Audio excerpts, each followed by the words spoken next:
Li amri wahlul 'uqdatam min lisani yafqahu qawli.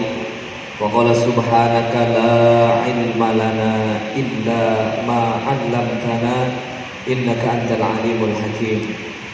Al-ayat. Hadirin hadirat sedaya, wabil khusus guru-guru saya, beliau Al-Habib Ali Zainal Abidin Al-Kaf yang insyaallah sebentar lagi akan hadir di tengah-tengah kita. Guru saya Gus Ina Muzaidin, guru saya pula Ustadz Riyad Al-Hafid, dan seluruh yang hadir.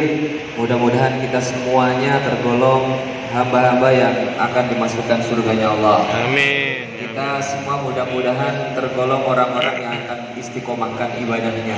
Amin. Kita semua mudah-mudahan digolongkan orang-orang yang nanti semuanya akan dikumpulkan oleh Allah Subhanahu wa taala di surganya Allah Subhanahu wa taala. Ya rabbal alamin. Hadirin wal hadirat rahimakumullah. Malam ini adalah malam yang spesial karena bertepatan dengan milad Risma JT sekaligus pembukaan majelis Risma JT. Jadi majelis-majelis ilmu yang demikian indah yang dikatakan oleh Rasulullah Shallallahu Alaihi Wasallam sebagai gambaran taman-taman surganya Allah yang ada di dunia.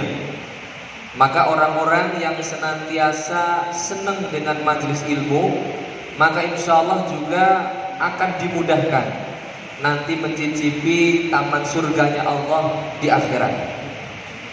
Di sini pasti ketika ditanya apa kenikmatan yang paling besar, rata-rata jawabannya adalah surganya Allah.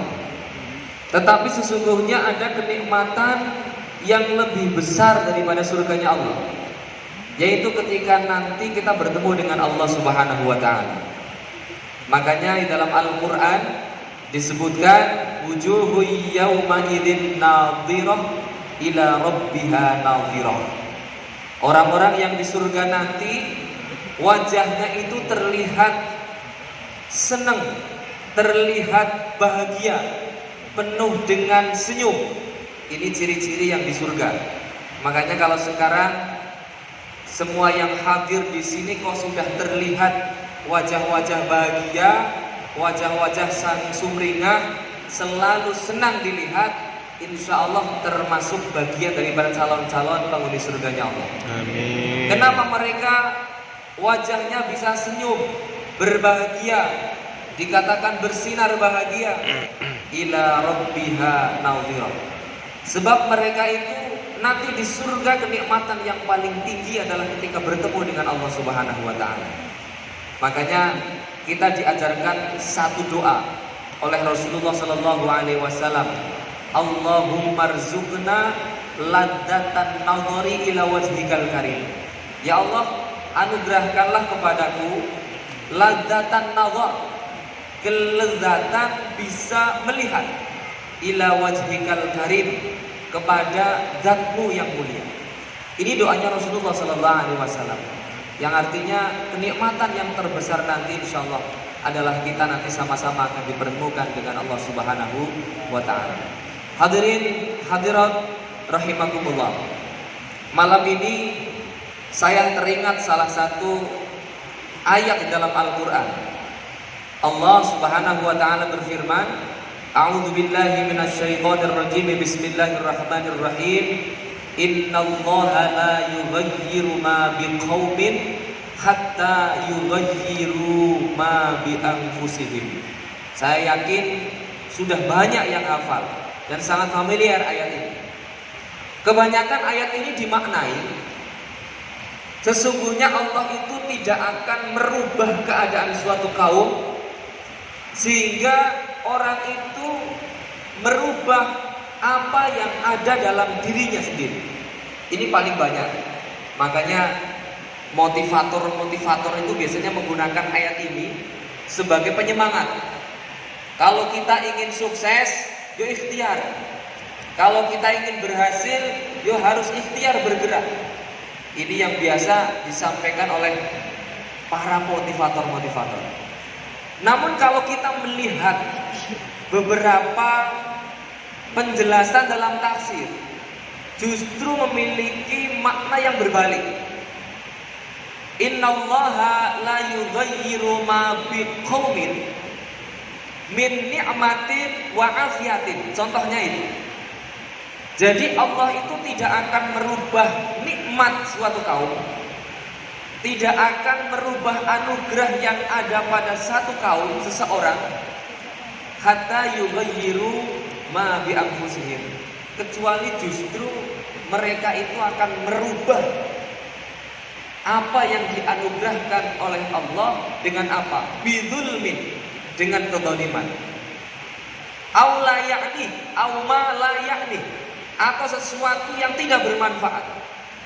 Maka adanya Risma JT ini mengadakan kegiatan-kegiatan sedemikian banyak, harapannya adalah menjadi bagian daripada menjaga kenikmatan Allah Subhanahu wa taala.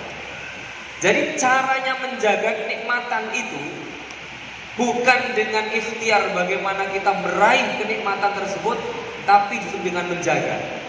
Jadi poin innallaha la yughayyiru ma biqaumin hatta yughayyiru ma bi anfusihim, itu justru bagaimana kita menjaga kenikmatan yang sudah ada dalam diri kita. Jangan sampai kita rusak kenikmatan itu dengan kezaliman, dengan perbuatan yang tidak bermanfaat.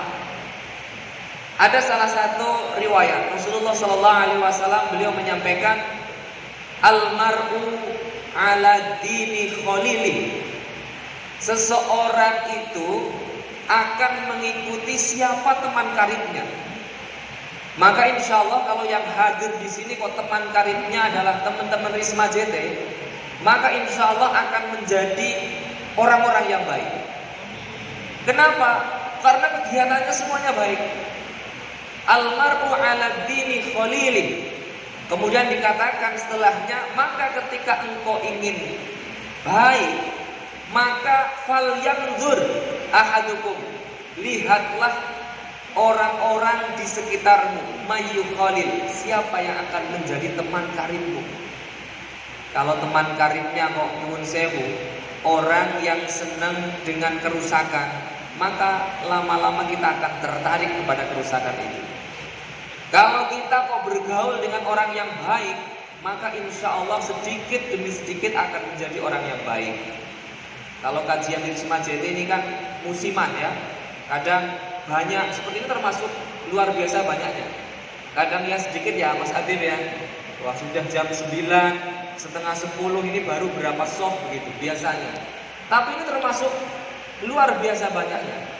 Maka kesempatan ini adalah kesempatan yang baik, mengawali pembukaan majelis Risma JT ini. Mari betul-betul kita jadikan momentum untuk menjaga kenikmatan yang diberikan kepada kita oleh Allah Subhanahu wa taala.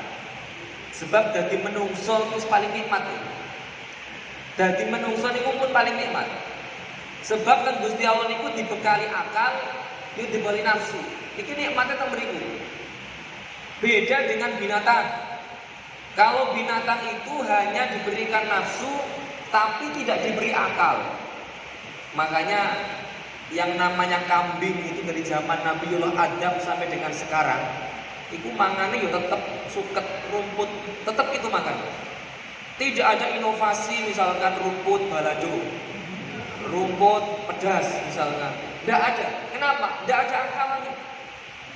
Binatang itu diberi nafsu tapi tidak diberi akal. Ya makan, ya berkembang biak, itu binatang. Berbalik arah dengan malaikat. Kalau malaikat itu diberikan akal tapi tidak diberi nafsu. Makanya tidak ada ceritanya atau kisahnya malaikat kok keturun misalkan. Kudune jabut nyawane si Ahmad keturun, gak sido, gak ada ceritanya. Atau cerita malaikat sedang makan, atau malaikat kemudian jalan-jalan ke mall, belanja, itu tidak ada ceritanya. Kenapa? Malaikat ya tugasnya yang ditugaskan Allah. Kon jogo surga, yo jogo surga bisa. Kon jogo neraka, jogo neraka. Karena malaikat itu nyuwun sewu diberikan akal tapi tidak diberi nafsu.